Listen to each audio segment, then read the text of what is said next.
আসসালামু আলাইকুম প্রিয় এসএসসি 2027 ব্যাচের শিক্ষার্থীরা। আজকে আমি তোমাদের বাংলা প্রথম পত্রের ফাইনাল সাজেশন নিয়ে আলোচনা করব। এছাড়াও মানবন্টন এবং প্রশ্ন কাঠামো নিয়ে আলোচনা করব। অনেক শিক্ষার্থী জানতে চায় পরীক্ষায় কোন কোন অধ্যায় সবচেয়ে বেশি গুরুত্বপূর্ণ, কোন কোন গল্প ও কবিতা ভালোভাবে পড়তে হবে, সৃজনশীল প্রশ্ন কিভাবে আসতে পারে এবং সহপাঠ অংশ থেকে কোন কোন অধ্যায় বেশি গুরুত্ব পাওয়া উচিত। আজকের ভিডিওতে এসব বিষয় নিয়ে বিস্তারিত আলোচনা করব, তাই ভিডিওটি শেষ পর্যন্ত মনোযোগ দিয়ে দেখো। প্রথমেই দেখে নেওয়া যাক বাংলা প্রথম পত্রের মান বন্টন। বাংলা প্রথম পত্রের পূর্ণমান হচ্ছে 100 নম্বর। এর মধ্যে সৃজনশীল প্রশ্ন থাকবে 50 নম্বরের, বর্ণনামূলক প্রশ্ন থাকবে 20 নম্বরের এবং বহু নির্বাচনী প্রশ্ন বা এমসিকিউ অংশ থাকবে 30 নম্বরের। সৃজনশীল অংশে মোট 8টি প্রশ্ন থাকবে। এর মধ্যে গদ্যাংশ থেকে 4টি এবং কবিতা অংশ থেকে 4টি প্রশ্ন দেওয়া হবে। এই 8টি প্রশ্নের মধ্য থেকে তোমাদেরকে মোট 5টি প্রশ্নের উত্তর দিতে হবে। তবে এখানে একটা গুরুত্বপূর্ণ বিষয় হলো গদ্য এবং কবিতা অংশ থেকেই প্রশ্নের উত্তর দিতে হবে। অর্থাৎ শুধুমাত্র গদ্য বা শুধুমাত্র কবিতা থেকে 4টি বা 5টি প্রশ্ন দেওয়া যাবে না। গদ্য ও কবিতা অংশ থেকে কমপক্ষে 2টি প্রশ্নের উত্তর দিতে হবে। প্রতিটি সৃজনশীল প্রশ্নের মান থাকবে 10 নম্বর এবং 5টি প্রশ্নে মোট 50 নম্বর হবে। এবার আসি তোমাদের সহপাঠ অংশে। সহপাঠ অংশে উপন্যাস এবং নাটক থেকে প্রশ্ন করা হবে। উপন্যাস থেকে 2টি এবং নাটক থেকে 2টি, অর্থাৎ মোট 4টি প্রশ্ন থাকবে। তোমাদেরকে উপন্যাস থেকে 1টি এবং নাটক থেকে 1টি প্রশ্নের উত্তর দিতে হবে। মোট 2টি প্রশ্নের উত্তর দিতে হবে। প্রতিটি প্রশ্নের মান হচ্ছে 10 নম্বর। এখানে প্রতিটি প্রশ্নে 2টি অংশে ভাগ করা থাকে। একটা হচ্ছে ক অংশ এবং আরেকটা হচ্ছে খ অংশ। ক অংশের মান হচ্ছে 3 নম্বর এবং খ অংশের মান হচ্ছে 7 নম্বর। অর্থাৎ 2টি প্রশ্ন মিলিয়ে মোট 20 নম্বর। এবার আসি এমসিকিউ অংশে। তোমাদের বাংলা প্রথম পত্রের মোট 30টি বহু নির্বাচনী প্রশ্ন থাকবে এবং সবচেয়ে গুরুত্বপূর্ণ প্রশ্ন হলো সবগুলো প্রশ্নের উত্তর দিতে হবে। এখানে কোনো প্রশ্ন বাদ দেওয়ার সুযোগ নেই। প্রতিটি প্রশ্নের মান 1 হয় মোট নম্বর হচ্ছে 30। এখন আমরা আলোচনা করব সবচেয়ে গুরুত্বপূর্ণ গদ্যগুলো নিয়ে। আমি এখানে 3টি স্টার এবং 2টি স্টারের ভিত্তিতে সাজেশন দিচ্ছি। 3টি স্টার অর্থাৎ সবচেয়ে গুরুত্বপূর্ণ গদ্যগুলো।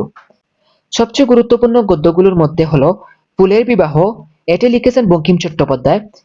এরপরে সুবা, এটি লিখেছেন রবীন্দ্রনাথ ঠাকুর। এরপরে বইপড়া, এটি লিখেছেন প্রমোদ চৌধুরী। এরপরে পল্লী সাহিত্য, এটি লিখেছেন মোহাম্মদ শহীদুল্লাহ। এরপরে উপেক্ষিত শক্তির উদ্বোধন, এটি লিখেছেন কাজী নজরুল ইসলাম। এরপরে প্রবাস বন্ধু লিখেছেন সৈয়দ মুজতবা আলী। 21-এর গল্প লিখেছেন জাহির রায়হান এবং সবার শেষে আমাদের গৌরব গাথা, এটি হচ্ছে সংকলিত। এখন অনেকেই বলতে পারো যে আমি লেখকের নাম কেন বললাম, কারণ লেখকের নাম থেকে বা লেখকের পরিচয় থেকে অনেক প্রশ্ন আসে। এমসিকিউ প্রশ্ন এবং সিকিউ প্রশ্নের ক নম্বরেও থাকতে পারে। তাই অবশ্যই তোমরা লেখক পরিচিতি ভালোভাবে শিখে নিবে এবং কোন অধ্যায় কে লিখেছেন সেটাও ভালোভাবে জেনে নিবে। এসব অধ্যায় থেকে সৃজনশীল এবং এমসিকিউ উভয় ক্ষেত্রেই প্রশ্ন আসার সম্ভাবনা তুলনামূলক বেশি। তাই এগুলোর মূলভাব, লেখক পরিচিতি, গুরুত্বপূর্ণ উক্তি এবং অনুশীলন প্রশ্ন ভালোভাবে প্রস্তুত রাখবে। এবার গুরুত্বপূর্ণ 2 স্টার বিশিষ্ট গদ্যগুলো দেখে নেওয়া যাক। 2 স্টারের মধ্যে রয়েছে পদ্যপ্রকার, এটি লিখেছেন ঈশ্বরচন্দ্র বিদ্যাসাগর। এরপরে অভাগীর স্বর্গ, এটি লিখেছেন শরৎচন্দ্র চট্টোপাধ্যায়। এরপরে মানুষ মোহাম্মদ সাল্লাল্লাহু আলাইহি সাল্লাম, এটি লিখেছেন মোহাম্মদ ওয়াজিদ আলী। এরপরে নিমগাছ, এটি লিখেছেন বনফুল। এরপরে মমতাদি, এটি লিখেছেন মানিক বন্দ্যোপাধ্যায়।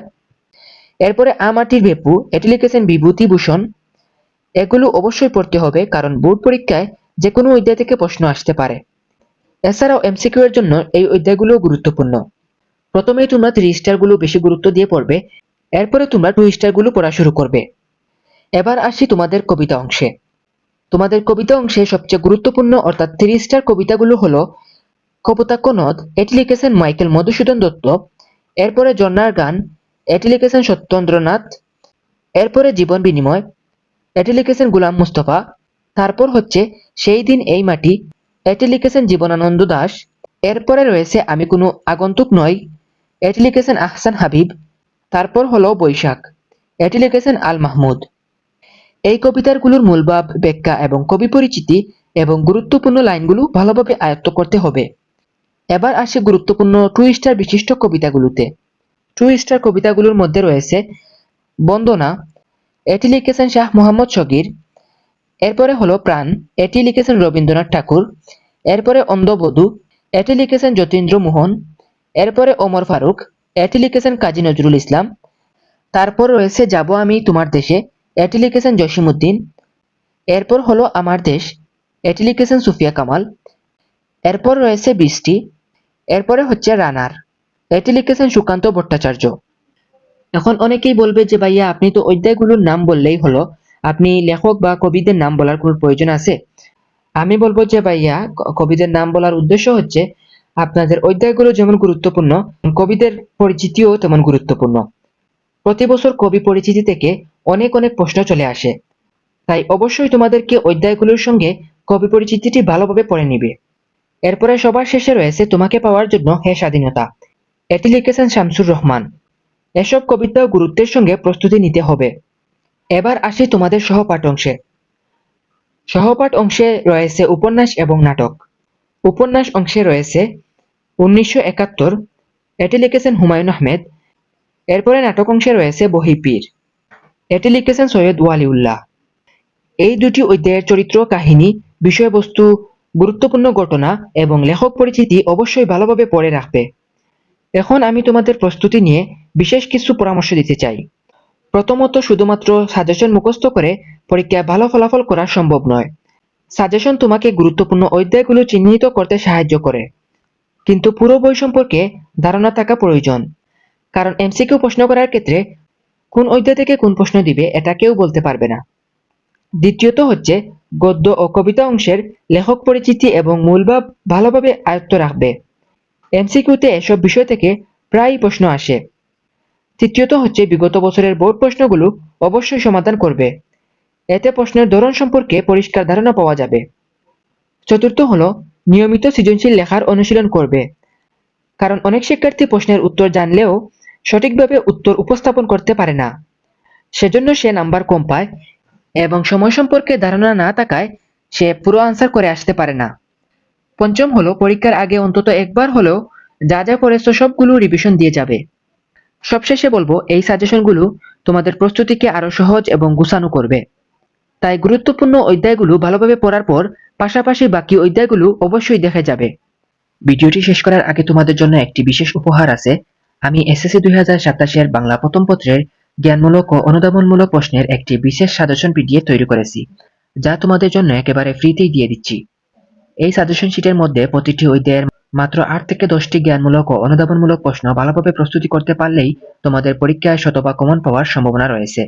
পিডিএফটি পেতে চাইলে ভিডিওর নিচে কমেন্ট করে জানাও, আর আমাদের ফেসবুক পেজের মেসেঞ্জারে গিয়ে তোমাদের বাংলা প্রথম পত্রের পিডিএফ লাগবে বলে মেসেজ দাও। সাথে সাথে আমি তোমাদেরকে পিডিএফটি পাঠিয়ে দিব। আর খুব শীঘ্রই বাংলা প্রথম পত্রের সৃজনশীল প্রশ্নের ফাইনাল সাজেশন এবং অন্যান্য বিষয়ের সাজেশন শিট নিয়ে আসব। তোমাদের এসএসসি 2027 ব্যাচের আর কোন কোন বিষয়ে সাজেশন লাগবে অবশ্যই কমেন্ট করে জানাবে। তোমাদের কমেন্টের গুরুত্ব দিয়ে আমরা সবার আগে সেই বিষয়ের সাজেশন নিয়ে হাজির হব। ভিডিওটি যদি তোমাদের উপকারী মনে হয় তাহলে অবশ্যই একটা লাইক দিবে, বন্ধুদের সাথে শেয়ার করবে এবং এসএসসি 2027 সকল গুরুত্বপূর্ণ সাজেশন, নোট এবং পরীক্ষার আপডেট পেতে আমাদের চ্যানেলটিকে সাবস্ক্রাইব করে পাশে থাকবে। ধন্যবাদ সবাইকে। আল্লাহ হাফেজ।